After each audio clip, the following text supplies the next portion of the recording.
She dated my crush to make me jealous, so I gave her the worst karma possible. I used to be best friends with this girl, let's call her Annalise. Me and Annalise's friendship was extremely toxic. We would argue all the time and she was super insensitive. We just weren't a right fit for each other. So there was this new transfer guy named Damon. He was nerdy, he didn't dress the best, and he just didn't look like he took care of himself. Everybody, including Annalise, would make fun of him. But I always stuck up for him, especially in front of him, and he thanked me every time. I was too shy to make a friendship, though. So one day, Annalise was texting me a bunch of crap about him, saying how he was ugly, how he was a pimple face, how he was skinny, just degrading him, and I told her to stop, and I accidentally slipped up that I liked him. And she asked if I was serious, and I said yeah. So she agreed that she'd help me date him. And I was down. So, in class, I saw Annalise talking to Damon, and they talked for a while. She told me, give me until the weekend. And I said okay. So the next day at school, Damon came back and he blew up. He had better skin, a better haircut, dressed nice. Everybody was fawning over him. But him and Annalise were holding hands. So I walked up to them and Annalise said, meet my new boyfriend. And you will not believe what happened next. I asked her what she meant by boyfriend and she told me that they were officially together.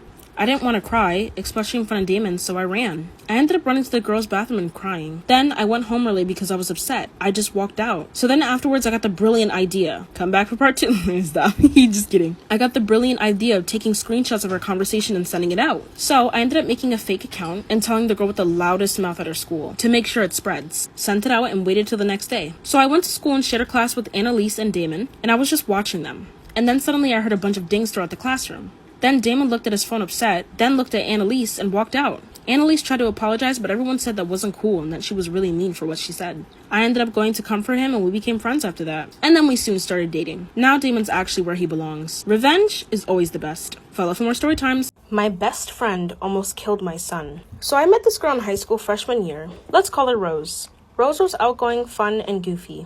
We were nerds at the time, but grew up by freshman years. There was no issues with her at all whatsoever, no red flags. The only problem in my life though, and throughout a majority of my life, was that I lived in a toxic household. My father used to beat on me, and my mother used to emotionally manipulate me.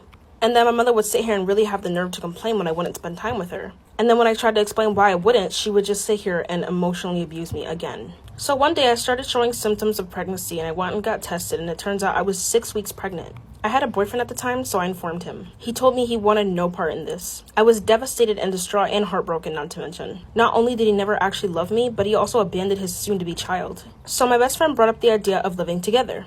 My gut was telling me something was off about this idea, but I knew her for 4 years and I knew she wouldn't do anything bad. So we got our apartment, and you will not believe what happened next. Come back for part 2. We rented out a 2-bedroom apartment and everything was fine at first. She forgot to do a couple of chores, but after reminding her, she did it.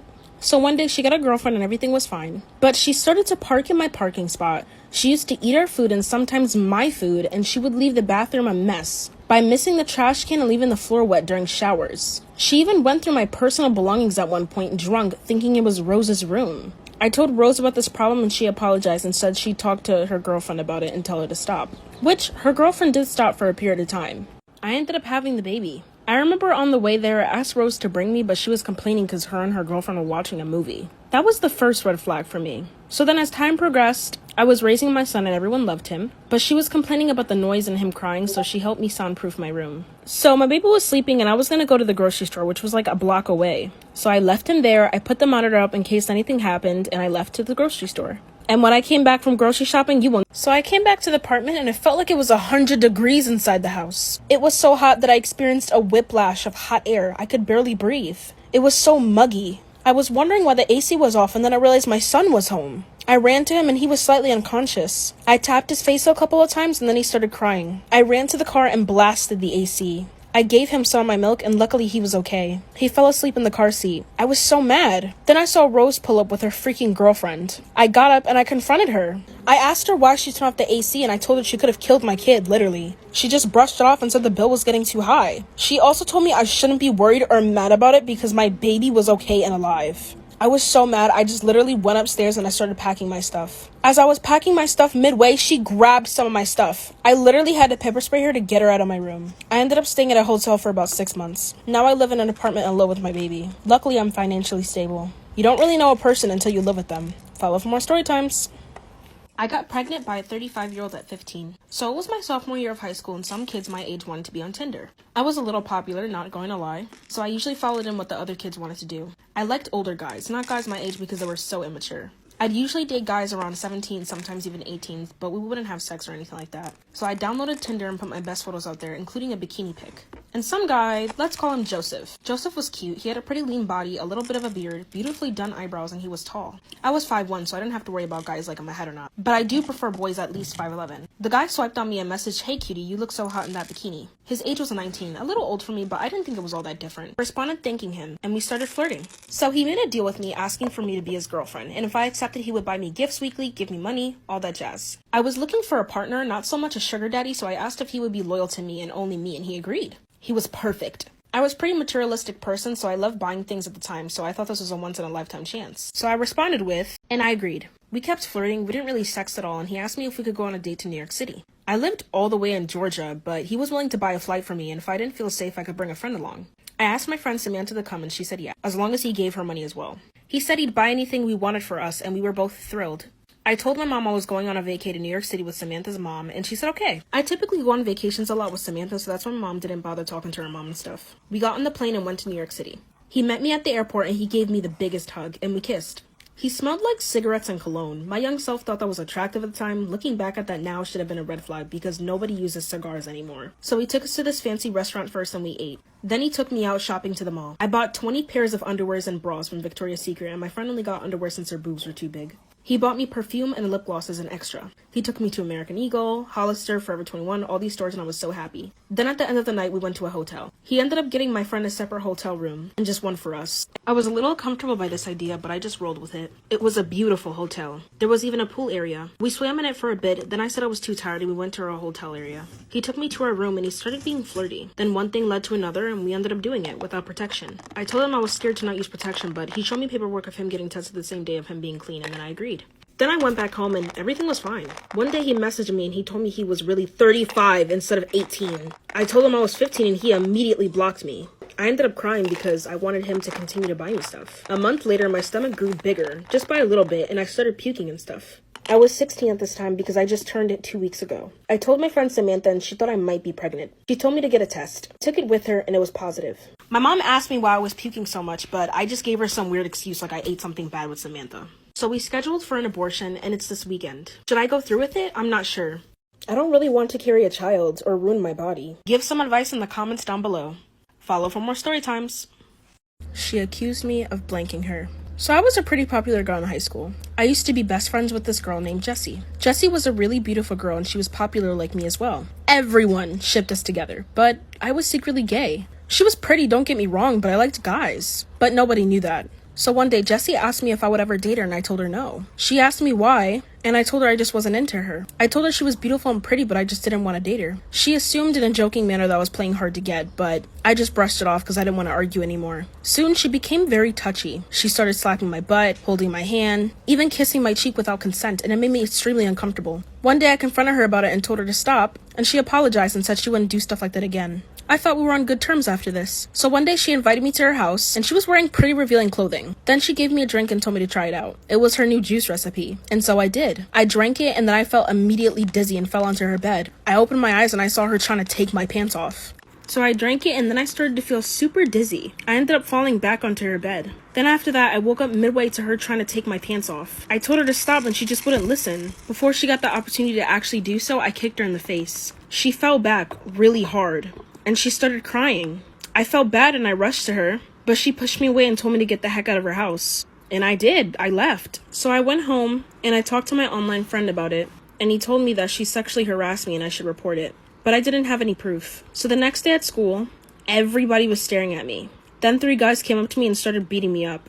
They beat me up so bad I had to go to the hospital. People started sending me hate messages, calling me a rapist and an abuser. I was so confused because she was the one trying to rape me, not the other way around. After that, I continued to get bullied at school. I continued to get picked on, and I continued to get messages online. I reported it to the school, but they did nothing about it. So I turned to my only solution. I decided to confront Jessie about it. So the only solution to my problem would be to contact Jessie. I ended up texting her and asking her why she was spreading around these lies when she clearly sexually assaulted me and tried to rape me. She said she didn't know what I was talking about. And then this is exactly what I said. So you didn't purposely wear revealing clothing, put drugs in a drink, hand them to me, and try to do stuff to me while I was sleeping. She then said she was sorry and that she admitted what she did was wrong. She just liked me so much. I immediately showed my mom and she's scheduled to bring her to court. Rumors run around that I was lying and just trying to bring her to court for defamation of character, but I didn't really care. So we went to court and she was found not guilty. They said that I didn't have enough evidence, and maybe, just maybe, if I went to the hospital after I was drugged, that could have been enough evidence. I ended up moving out of my neighborhood and switching schools. A lot of people don't believe boys whenever they're sexually harassed or raped, etc., and they even belittle them sometimes. Sexual assault and rape is valid no matter the gender. Follow for more story times. My father was putting our sister's ashes in our food without us knowing. Yes, you heard that correctly the first time. So our whole family was practically perfect. We all got along well, we were close, we had family nights on Fridays, etc. It was a very healthy household. Until one day, my sister asked if she could go do a party and my mom didn't want her to, but my father said yes. This caused some tension between my parents, but they eventually got over it. So, we were all in the living room watching a movie and we got a phone call from the house and my mother offered to pick it up. She said, "Yes, this is Mrs. Agnes speaking." Her face went from happy to distraught. She started crying uncontrollably and wouldn't tell her father what was wrong. So we answered the phone and it turned out my sister overdosed from drugs on a party and that she was dead and there was nothing we could do. We ended up hosting a funeral and we ended up getting her cremated like she wanted. My parents kept a big jar, I kept a necklace with her ashes in it, and my brother had a watch with her ashes in it. So one day my father was cooking dinner and my sister's ashes jar was next to it. I asked him what it was doing there and he said, "Oh, it was just for comfort." And I said, "Oh, okay." So he served us dinner and there were gray particles in the mashed potatoes. Kind of tasted like bacon. So when dinner was ready, we ate our food and the mashed potatoes had gray particles in it. They kind of tasted like bacon, but the green onions were distracting the taste as well. I asked my dad what the gray stuff was and he said it was a secret. I didn't really think much of it because when we were younger and when our sister was alive, he would always say that. So I was just happy he was going back to his normal self. But something in my gut was telling me something was off, so I decided to become a detective real quick. So the next morning, I woke up extremely early, around the time my dad does, and I went downstairs and I peeked past the wall and he was cooking breakfast and the jar was next to him again. Literally, no joke, I saw him with my own two eyes pick up the ashes and put it in our eggs. I ran all the way upstairs to tell my brother about it. He was in disbelief and told me I must have been seeing things. He was also mad because he thought I was trying to paint dad in a bad way. So I would have to go on to the next step. I would have to record him without him knowing. When he went to work, I set up the camera and I hid it a certain way so he wouldn't see it. And I left it there. At the end of the day, when everyone was asleep, I picked up the camera from the hiding spot. I heard someone coming downstairs and as I turned the corner, it was my dad. And I picked up the camera and I heard my father coming. My father asked me what I was doing and I just told him nothing. I just left something downstairs. He said okay and then I went back to bed. Or so he thought. I went to my brother's room next door and I woke him up telling him that I finally had proof. He told me to show it to him, and I did. My brother looked disgusted and disturbed. I felt bad, but I wanted him to know what the heck we were eating. He finally believed me and he said he's sorry for the accusation he made towards me. I said it was okay. So me and him discussed a plan for the next morning and it was perfect. We went back to sleep and waited for the next day. Then we woke up in the morning, we discussed our plan to follow through, and waited for our father to call us downstairs for breakfast. So he ended up calling us and we ended up going downstairs, and we told our mom and dad that we had an announcement to make. We were going to play a special video on the flat screen TV before breakfast. My mother was okay with this, so I ended up putting the video of just him putting the ashes in our food on the TV. My mom got up in shock and they started arguing. I took my brother upstairs because I didn't want him to be exposed to this kind of stuff. Long story short, they are now divorced. I will definitely be cooking for myself from now on.